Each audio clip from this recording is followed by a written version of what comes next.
I've buried almost 8 brothers in the last 5 weeks.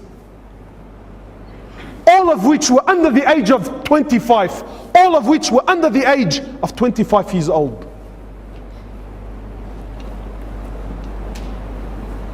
And they didn't die because they were sick. They didn't die because, you know what, he had some illness that doctors couldn't work out. No, perfectly fine boys.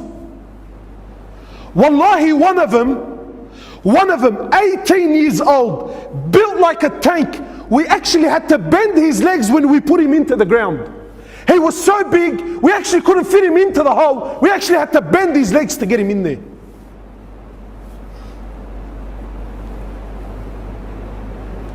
8, under the age of 25. And ask me how many of them prayed.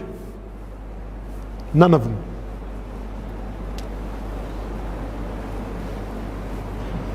How many of them were familiar with Quran? None of them. This is what the people around them are telling me. This is what their friends are telling me.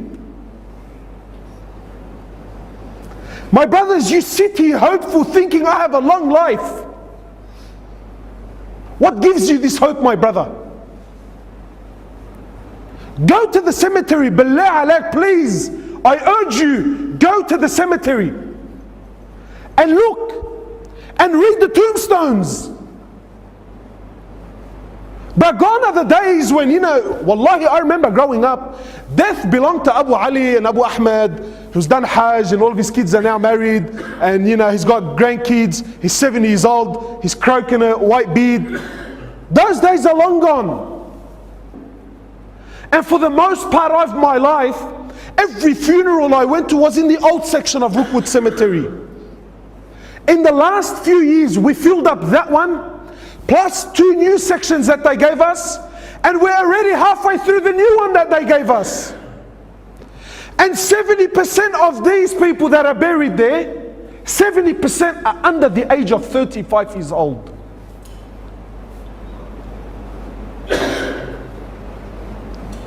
And yet we're still running amok in this world. We're still running amok. My brothers, life is serious, man. I hate to break it to you, wallahi.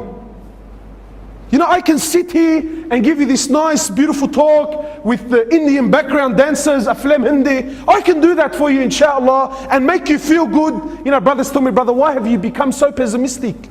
Why don't you speak about the mercy of Allah, the rahmah of Allah? Give people hope. Sometimes hope in the wrong hands, can actually destroy the person. One of the great companions of Muhammad sallallahu alaihi wasallam, I believe it was Mu'adh bin Jabal, I believe it was him, on his deathbed, khalas, last days in his life, he speaks between him and Allah, conversation now between him and Allah. He says, Ya Allah, you know that I lived my whole life in fear of you. He says, Ya Allah, I lived my whole life in fear of you. And now, Ya Allah, I'm on my deathbed. Khalas, I'm dying, I'm going, I'm leaving. Now, Ya Allah, even if I wanted to do something I physically can't, say, Ya Allah, I'm asking now I'm knocking on the door of your rahmah. Ya Allah, now I'm knocking on the door of your mercy. He says, I lived my whole life in what? In fear. But now, Ya Allah, khalas, I've reached an age where even if I wanted to do something, I can't. I'm too old, I'm too fragile, I'm too brittle, I'm too sick, I actually can't get out of the bed. Now, Ya Allah, now at this moment of my life, I'm knocking on the door of your mercy. Ya Allah, I'm asking that you have rahmah upon me. I ask you, my brother, sincerely, did this companion not know the verses of rahmah? No, he knew it. But he knew, my brothers, that his life is serious.